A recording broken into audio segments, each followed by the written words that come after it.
Malik Monk is essentially officially off the board. So where do the Magic go next? Well, they might be thinking smaller than we initially thought, and free agency is not kind of fun anymore. We'll get to that on today's episode of Locked On Magic.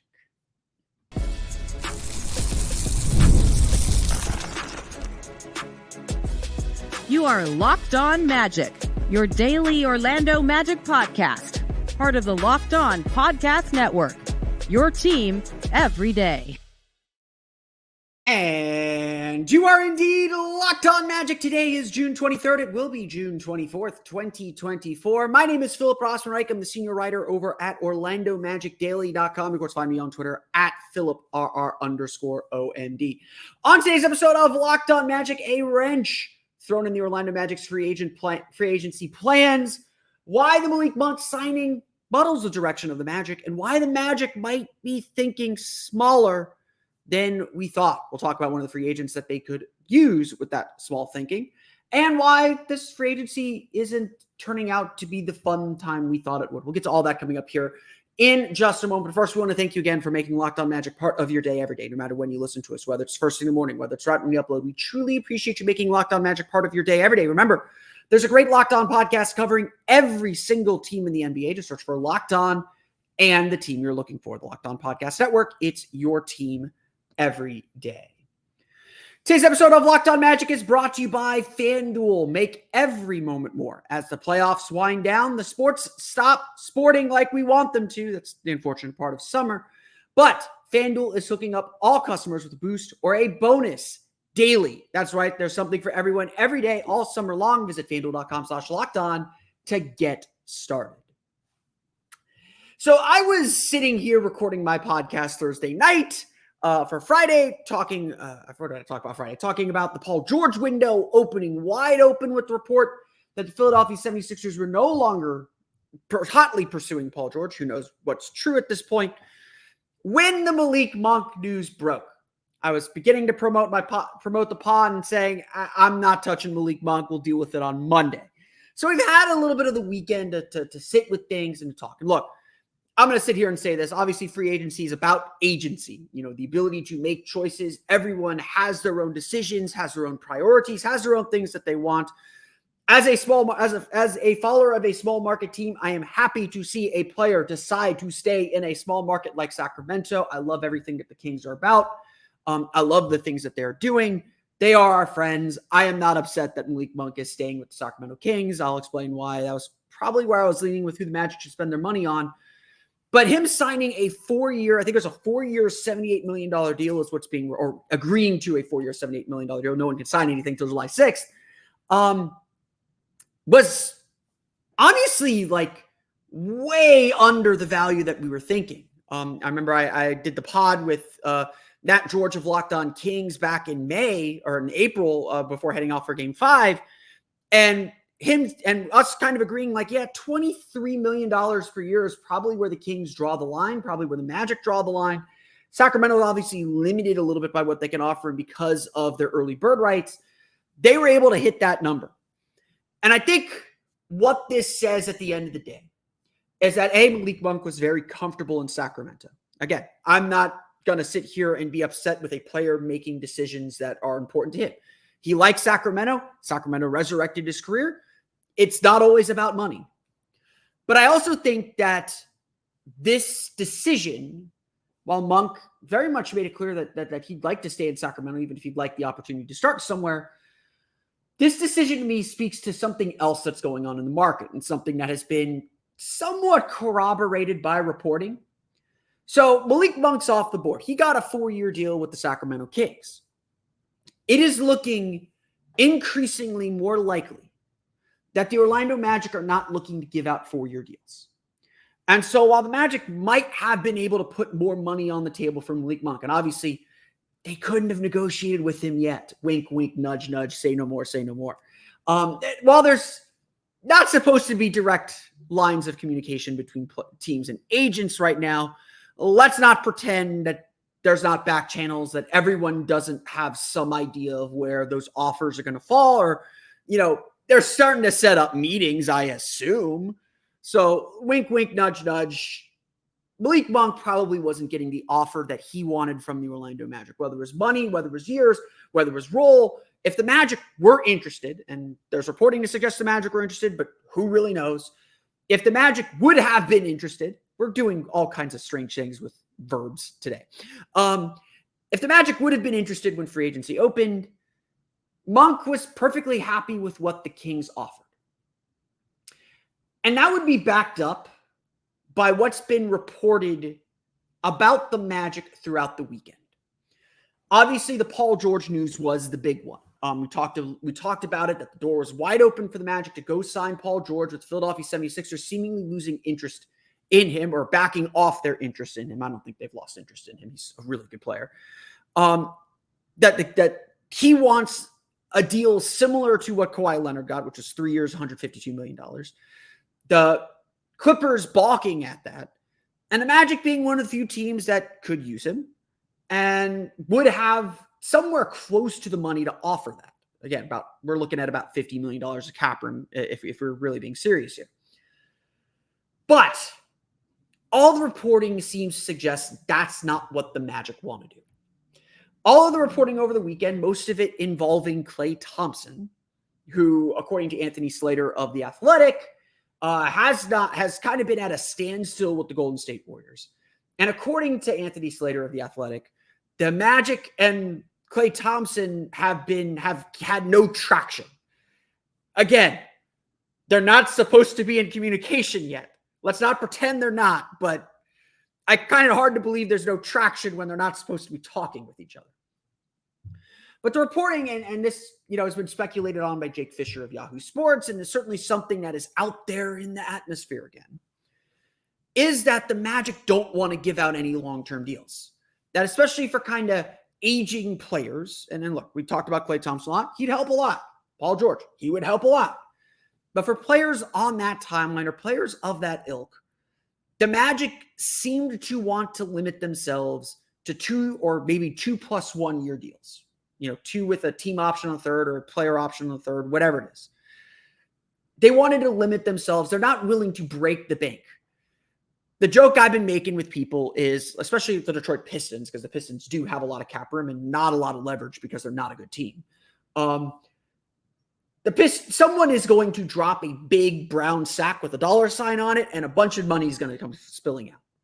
That's typically how we think of free agency, right? Is, we got a lot of money. Let's just go spend it. Let's just spend as much as we can. That's not how the league is working anymore. And that's not how the Magic are working. Because it's not just reporting about Klay Thompson. It's reporting about D'Angelo Russell too, whom the Magic have been connected to for a long time, since April. I remember talking about him in New Orleans in April. But the Magic don't want to go beyond 3 years. They don't, there's even been some reporting, I believe it was also Jake Fisher, who's reporting that the Magic may not even want to hit the $18.5 million or $19 million that Russell would be declining in a player option. So, this is the ultimate question then. What kind of contract are the Magic looking to give? Like, again, I would argue, and I've argued this throughout the whole summer, the Magic need to spend some money on a starting guard. I prefer point guard, but a starting guard, $20 to $25 million there. They need to spend $15 to $18 million on a backup wing, preferably a shooter, about a mid-level on that, and then spend the rest of their money to get a third center, $3 to $5 to $10 million. And that's their summer. But it feels like the Magic want flexibility still. That the Magic aren't saying, we have a lot of money, and yeah, we got to watch out for being too far over the tax and understand that Franz Wagner, Jalen Suggs, and Paolo Banchero are all about to get paid. And so we can't spend frivolously here. But the Magic aren't just going to sit down and say, we're ready to win. You're a good player. We have money. Come take our money. The Magic, it appears, at least by this reporting, and we'll find out next week. By the time I'm recording this episode next Sunday, we're going to know a lot more. We may go live on Sunday. Stay tuned on that. the Magic aren't just spending to spend. And that's the way they should be. They should be looking for players who fit their idea and who they are and what they need and everything they're looking for. They absolutely should do that. But they're not willing to commit all the way. And that's been kind of the weird part about this free agency. I want to talk a little bit about why that approach has kind of taken the bite out of this free agency and really maybe put the Magic in a precarious position. But if this is the Magic strategy, if they're going for the short-term, high-paid route, if they're looking for the Bruce Brown contract, then we got to leave some space and talk about the player they're most likely to put that kind of money down for. We'll talk about Kentavious Caldwell-Pope, what the Bruce Brown contract is, and why he's not the best fit for it. We're going to get to that coming up here in just a moment.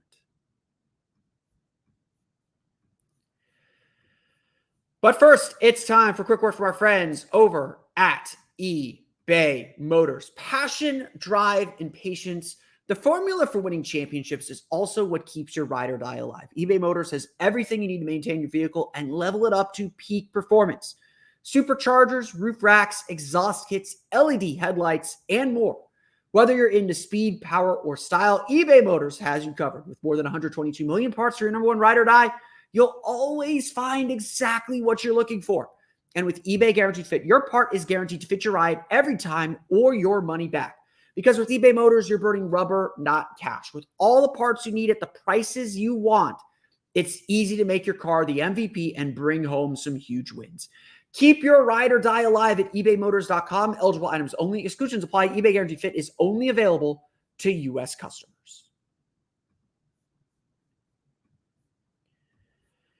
We want to thank you for making Locked On Magic part of your day every day. For your next listen, be sure to check out the Locked On Sports Today 24/7 streaming channel. Get all the latest on the biggest stories in sports. Get you ready for the Stanley Cup Final, Game 7. Our friends down south, the Florida Panthers, trying to avoid that dreaded blowing a 3-0 series lead in the Stanley Cup Final. That would be rough to live with for the rest of your career. But you can get updated on the Stanley Cup Final, the latest around the NBA, the biggest stories in the NBA. You can find that all on the Locked On Sports Day 24/7 streaming channel with local experts who know their team best. They can't miss analysis, opinions, and news streaming 24/7 on YouTube or the free Amazon Fire TV channels app. Part of Locked On Podcast Network, your team every day. Let's roll things back to last year. Last year, we all thought the Orlando Magic were going to spend some money. They had some money to spend. There were some interesting players on the market. I don't think all of us were completely sold on all of them, just kind of like we are now. But we thought the Magic were going to spend a little money. And particularly a lot of Magic fans had their eyes set on Bruce Brown. He's obviously coming off a great run with the Denver Nuggets, a key part of a championship team, maybe a little undersized, but a great defender and an excellent three-point shooter. I had Bruce Brown on my list for several years. I think even before he got to Denver, I had him on my free agent list the last time he was a free agent. We all thought, okay, the Magic are going to be real players for him. And then in swooped the Indiana Pacers, a 2-year, $45 million contract that was way over market with a team option on the second year, but way over market. And I think a lot of teams just kind of tapped out and said, go ahead. You're going to pay him that much? Go ahead. Turns out that was a pretty good deal for the Pacers because they used Bruce Brown to trade him for Pascal Siakam. And so honestly, I would argue the Magic have to spend money this summer to create that big salary that they can use in a trade. I know from experience right now during our Locked On mock draft, trading what the Magic have available is really tough. We'll talk a little bit more about that on Wednesday for Wednesday's episode to lead into the draft. But the Magic are not in a good trade position right now. I know there's I've been able to work a few things and get pretty far on some things, but there are issues with the Magic being able to make trades right now. They need some salary ballast. They need some big salaries that they can move. And so again, is it Klay Thompson or Paul George? That I don't know. But this is the argument for doing that, for making this kind of a move. And if there's a player that is a candidate for being the kind of Bruce Brown of this free agency class, it's Kentavious Caldwell-Pope. He's making about $15 million this year. He's expected to opt out of his contract, hit free agency. If he hasn't done so already, I don't believe he has. He's expected to opt out of his contract, hit free agency, and is looking for a starting salary somewhere near $20 million a year. Kentavious Caldwell-Pope is 31. This is probably his last big bite at the apple. Averaged a little bit more than 10 points per game last year. Let me pull up all of his stats. There it is. He averaged about 10 points per game last year. Was an excellent three-point shooter at 40.6%. Career 36.9% shooter from three. He shot better than 40% in 3 of the past 4 years, playing alongside Nikola Jokic will do that. He's frankly your typical 3-and-D player. Like that's what when you think of like what a 3-and-D player is, that's Kentavious Caldwell-Pope. He is solid defensively. He can guard all 3 perimeter positions. He knows what he's doing. He's a 2-time NBA champion. He won with the Nuggets in 2023, won with the Lakers in 2020. He would be on the face an excellent addition to the team. And so if you're signing him to a 2-year, let's give him the same 2-year, $45 million contract that is over market, that is probably enough to get him to sign. He would be a great addition to the team, great addition to the locker room as far as his experience goes. And if something big comes along, now you have a $20 million salary that you can move. You've kind of slotted that salary. And again, like I said, my vision for the offseason, you got $50 million of cap room. You do have to spend, for the sake of argument, you do have to spend 90% of it. So you have to spend 40 to 45% of that, I believe. Spend 20 to 25 on it on a starting player. Spend 15 to 18 of it on a high-level reserve to come off your bench, and then the rest of it on a center, and then minimum guys to fill out the roster. That's how I would approach this summer, and those are the kind of 3 places that I'm looking to add. And then obviously you got your draft pick, your Anthony Black, Jet Howard. You got those kind of pieces moving around. We'll see. And then maybe the Magic keep Joe Ingles. Mo Wagner comes back probably on the room exception. All this stuff is, there are 3 clear slots, essentially, is what I'm saying, that I think the Magic would fill. Kentavious Caldwell-Pope, though, is not Bruce Brown. Bruce Brown was still kind of youngish. He still had the top part of his career coming. And his skill set to me, without looking too deep into the numbers, his skill set to me screamed that he was in the right role and could continue to play that role, especially for a drastically different team. To me, Kentavious Caldwell-Pope is not that. The way he gets his shots, the kind of shooter that he is, I'm not 100% sure translates to the Magic. Because while the Magic do need some salary ballast, they need quality players. And whoever they grab with that big salary, with that starter level salary, it needs to be someone who fits the roster, that makes the roster better, that keeps them competitive while they're searching, while they're waiting for that right player to come along, if it ever does. Last year, Kentavious Caldwell-Pope shot only 38.3% on catch and shoot 3-pointers. For reference, Gary Harris was at 37%. So this is a guy that's averaging about 10 points per game on a little bit more than 4 3-point attempts per game, who's only slightly better than Gary Harris, despite the overall better percentage. And I think this is the bigger point here. Yes, Kentavious Caldwell-Pope is better. He's a better defender. I'm not saying he wouldn't be an upgrade over Gary Harris, but he would be just a better Gary Harris. He wouldn't solve the playmaking problem. He's a 5th starter for the Nuggets. And again, that works really well when you're on the Nuggets. The Nuggets are one of the best offensive teams in the league. The Nuggets actually are the only team that shot fewer 3-pointers than the Magic this year. They were just a better 3-point shooting team, which is why it's not a big deal that they don't have volume.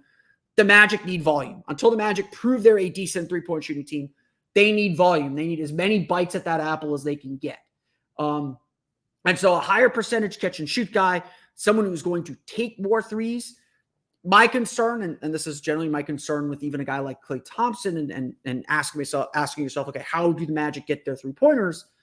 Kentavious Caldwell-Pope is just going to be what he was in Denver. It's silly to ask, are you going to pay $25 million for a guy that's only averaged 10.1 points per game?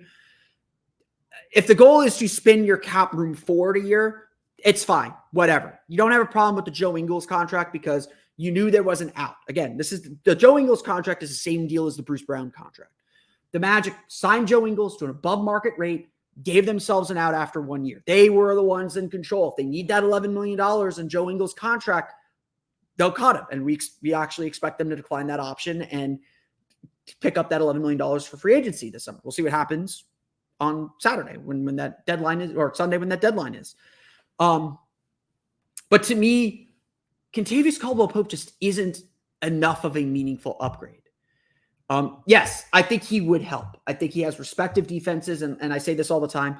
Your ability to be a good shooter or your ability to space the floor is more about the respect you're given as a shooter than anything else. Kentavious Caldwell-Pope is a 38% catch and shoot three-pointer.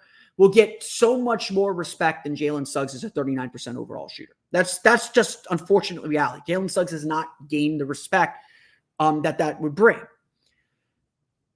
And so with KCP, I think you're just getting more of the same. Like, would he be more reliable than Gary Harris? Sure. But honestly, I would still argue this. The problem with Gary Harris was not that he didn't get the ball enough. Or that he didn't do enough with the ball in his hands. Problem was the Magic couldn't get him enough shots. I said this after last year. I still believe this, and I know he had a really bad playoffs, and that is a reason to replace him. And Kentavious Caldwell-Pope would be a better version of Gary Harris. But he's not improving the other parts of your roster. And so instead, it feels like you're in this moment of stasis. And frankly, this is the time to be aggressive. You got to find the right guy. I'm not sitting here saying just throw money at someone to throw money at someone. But this is the time to be aggressive. This is the time to go out and find the player that fits, that adds something to your team, that does something different that you can experiment and observe. You will have a Gary Harris type, whether it's Caleb Houston or Jet Howard. How much of those guys can you rely on? That's a fair question. You can bring back Gary Harris for all I care. I don't think that's out of the realm of possibility. But to me, Kentavious Caldwell-Pope doesn't push the team forward meaningfully enough. And all you'd be signing him for is to trade him down the road. And frankly, maybe this is the wrong approach to things. And this is just not maybe the cap person's way to approach things. I don't think you signed a player with the intention of trading them later. I think you signed a player because you believe they will make your team better. And maybe that's naive of me. Maybe I'm being idealistic about that. And that's just not the reality of the salary cap world anymore. And again, I agree. The Magic needs some salary balance. They have to spend some money this summer. And they should spend it wisely, but they should spend it. But to me, KCP he doesn't do enough to justify the investment. And he doesn't do enough for me to say this team is meaningfully better for adding him. If the Magic's big signing this offseason is Kentavious Caldwell-Pope, to me, that's a failure on the Magic's part. Because if you want Kentavious Caldwell-Pope, Klay Thompson's better. Klay Thompson's the better option. Maybe not the same defensively, but the better option.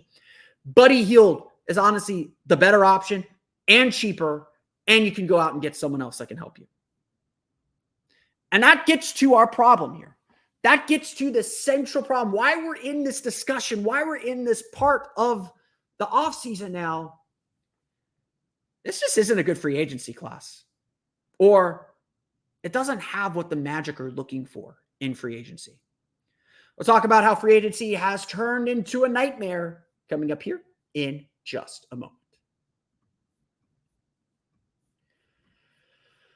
But first, it's time for a quick word from our friends over at FanDuel. Look, I love sports. Sports are the best. Summer is kind of the dead time. There's no NBA. NHL's about to finish. I love my soccer as much as anybody. I've been watching Copa America all day and Euro. Go USA. The Orlando Pride continue to dominate the NWSL. Orlando City got a surprisingly great win this weekend. But that's not for everybody. And as the typical sports season winds down and summer leaving us only with baseball, it's not as fun. But let me tell you, FanDuel lets you keep the sports going whenever you want. All you have to do is open the app and dream up bets anytime you're in the mood. And this summer, FanDuel is hooking up all customers with a boost or a bonus daily. That's right. There's something for everyone every day, all summer long. So head over to FanDuel.com/lockedon and start making the most of your summer. If you want to bet on the Magic to win the championship, you can already do that on FanDuel already. I can actually look up those odds for you right now if I can find them. Right now, the Boston Celtics, of course, favorites to win at plus 300. The Magic at a lowly plus 8,000. They actually have the worst odds among all teams that made the playoffs last year. That's unacceptable. In fact, the Magic are sixth, not even sixth, 1, 2, 3, 4, 5, 6, 7, eighth in odds to win the Eastern Conference at plus 3,100. That's frankly insulting. So head over to FanDuel.com/lockedon and start making the most of your summer and show some support for the Magic. I don't know if it's throwing money away, but plus 3,100 means you put $1 down, you get $310. That's pretty good. Maybe you should, or $31. You should maybe try that. Good bet to hedge. FanDuel is an official sports betting partner of Major League Baseball.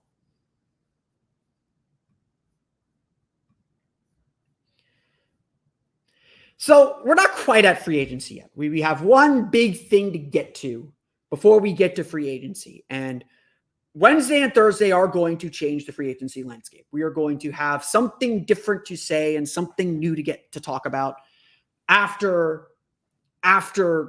Wednesday and Thursday, after the NBA draft. We will talk NBA draft tomorrow. We will talk NBA draft and the whole offseason in general on Wednesday. We will talk who the Magic picked in the NBA draft for Thursday's episode. We will talk Thursday about the second round and everything else and kind of recap the draft, prepare for free agency. For Friday, there will be an episode Saturday. We will hear from the Magic's draft pick or whatever happened. And then actually, I'm probably going to do a show Sunday prepping you for free agency. I'll either go live Saturday night or Sunday during free agency. I may do that Saturday. So I'll make that decision in the next 24 hours. So if you've made it this far, live show this weekend. I will promise a live show this weekend. We'll get your questions and we'll talk everything about the offseason. So it's going to be a busy week. It's going to be a very, very, very busy week. And so we got this big hurdle in the middle of it with the draft, and the draft could change everything. But let me just sit here and say this. We've gone over a lot of the big names in free agency, from Paul George to Tyus Jones to Malik Monk to Klay Thompson to now Kentavious Caldwell-Pope. Obviously, the D'Angelo Russell, KCP is the smallest name we've gone over. And I have to say this. Every player we've discussed, and I think honestly every player most Magic fans have had on their list, to me has sort of a fatal flaw that might prevent the Magic from going after them. Except for Paul George. Like I said, I have no basketball reason not to chase Paul George. I think he would be a great fit for this Magic team. I think he would solve a lot of problems for this team, both the shooting and the playmaking, and the leadership and the locker room leadership. But I understand the hesitancy to give him like a full 2-year, $85 million contract or whatever the case may be. I agree with the hesitancy to do that. I don't think you should throw all your money at one guy. I think this is an opportunity to add a bunch of guys. But Paul George is the only one that I've really sat here and said, yeah, I can't think of a reason not to go for him. Injury concerns about it. There's no basketball reason not to chase him. There are other reasons not to chase him, but to me, there's no basketball reason. But everyone else, has something that just screams they're not a Magic guy. Like Malik Monk, not quite a point guard, not really a defender. D'Angelo Russell, not a defender at all. Can be, maybe, but maybe too much needs the ball in his hands. Too much or wants the ball in his hands too much, especially at the price you're going to pay. Can you get him at a lower price? Those are probably the top guys, but Klay Thompson, like I said in that episode, him just being on the floor would transform this Magic team. I think he would be I do think he would be a good addition, even if his defense is slowed down, even if his shooting slowed down, even if he's not a 40% three-point shooter anymore. A 38% shooter that's taking 10 threes a game would help this offense tremendously. I can't deny that. But Tyus Jones, yeah, he's got a high assist rate, but really small, not really a great defender. At the end of the day, we know what this Magic team likes. We know how this Magic team thinks and how this Magic team evaluates players and what they're looking for in players. And when you look out at free agency, there just isn't that perfect fit. And maybe that's asking too much, and it probably is asking too much. But I think that this summer is really about asking the Magic, what are you willing to compromise? Would you compromise your defense to add an excellent three-point shooter? Would you stay stagnant with your offense to double down on your defense? Do you believe that Jalen Suggs can be your point guard? Can you handle another year with Paolo Banchero essentially running point guard to add another shooter or add another defender? To forego any of the point guard options. And even some of the point guard options in trades like Anthony Simons, like Trae Young, like DeJounte Murray, they have their own questions too. And I would often say with trades, by the way, the thing that's going to happen is probably not the thing we're thinking about. If we're thinking about it, they probably thought about it. And if they haven't done it yet, it's probably not going to happen. The only time I would accept that is like when it was so obvious the Magic were trading Serge Ibaka to the Raptors. To me, there is no clear path or clear player in the trade market or in free agency that makes me go, that's the guy. That's the guy we have to get. I mean, maybe you could argue Darius Garland. Maybe. I think his cost is too high. Cleveland would almost certainly ask for Jonathan Isaac or Jalen Suggs, and I don't think the Magic are doing that. And so free agency is not fun because A, we don't know what the Magic are going to do. And B, ultimately Jeff Weltman has to make this decision about what he's willing to risk. And, I think Jeff Weltman's done a really good job. Since the Nikola Vucevic trade, making that trade, being proactive about it, that was a risk. Getting ownership to jump on board with how bad the Magic were for the previous 6-7 years. Getting ownership to jump on board with another full-scale rebuild was a huge risk. And they showed a lot of faith in Weltman, and guess what? Weltman has delivered. And so the ultimate question next is, okay, now you've gotten us to this stage. How do we get beyond? And we haven't seen Weltman take that chance yet. Like, even before, when the Magic made the playoffs in 2019, the Magic just doubled down on their defense. We all complained about it, about the Magic signing Al-Farouq Aminu, and obviously that deal did not work out because of injuries. I argued, like, look, the Magic looked at their playoffs. They saw that they lacked some size off the bench, that, Pascal Siakam was able to target Terrence Ross in those closing lineups. They didn't trust Jonathan Isaac yet. They needed a starting level forward to kind of help give them some size, continue to give them some size. Al-Farouq Aminu fit that bill. I saw the logic in it. It wasn't the need I would have addressed. You could go back and listen to those episodes from years ago. But that was really the last time the Magic made a major free agency move. Like, Joe Ingles was adding a shooter, but we all knew what he was. And so this is the test for Jeff Weltman. Like, all these reports, all the things I talked about, like, they're not coming from Magic people. Like, Jake Fisher, I know, has some people connected with the Magic. Like, he did the story on Paolo late in the season. It's all speculation. Will the Magic do a Bruce Brown deal? Maybe. They've done it in the past with Joe Ingles, but I don't think Kentavious Caldwell-Pope is the target. I think they'd love him at the mid-level or at that mid-level deal that I was talking about. But I think they want one of the big fish. I think they want someone significant. They'd love to get him on that 2-year deal on something that's very flexible. I think the Magic want to keep financial flexibility so they can be nimble and change paths if something doesn't work. I think they're also I think Jeff Weltman does value continuity. I don't think he wants to make a major change. I think he knows he needs to add one starter somewhere, but I don't think he wants to add two, if that makes sense. I think he wants to build this thing very piecemeal. And so whatever the Magic focus on adding to their roster this summer, that's what they're going to focus on. They're not going to go out and do two things at once. They're not looking to reinvent the wheel here. What the Magic had last year was successful. But at the end of the day, there is no perfect solution. There is no, that's the guy. There's a lot of flawed players who may or may not be the Magic ideal. But the Magic got to pick one of them. The Magic got to decide on one of them. This is not something they can punt down the road. This is not something they can say, we're going to leave this to next year. Because guess what? The window closes after next season. You got this summer, next summer. Next summer's free agent class is probably no better. You got to set your table up. You got to set the chessboard up for when you don't have the money to spend, because Franz Wagner is about to be very expensive. Paolo Banchero is about to be very expensive. And the Magic got to take care of themselves and put their team in a great position to win. To not only win, but to keep improving.